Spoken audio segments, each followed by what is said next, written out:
السلام علیکم جناب محترم، کیسے ہیں آپ؟ ٹھیک ٹھاک ہیں؟ باقی ممبران کو بھی السلام علیکم۔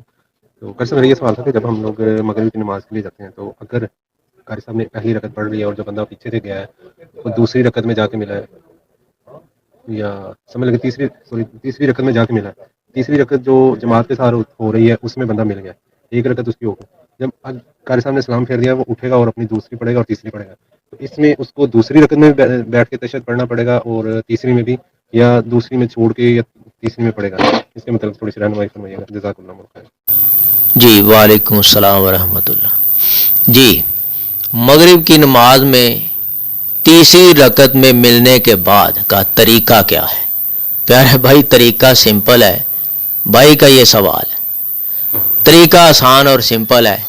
سلام امام جب پھیر دے تو اٹھ کر کھڑے ہو جائیں اور اپنی دوسری رکعت مکمل کر کے بیٹھ جائیں، پھر تشہد کے الفاظ پڑھ کے کھڑے ہو جائیں، تیسری پر بھی بیٹھ جائیں اور تشہد مکمل کر کے سلام پھیر دیں۔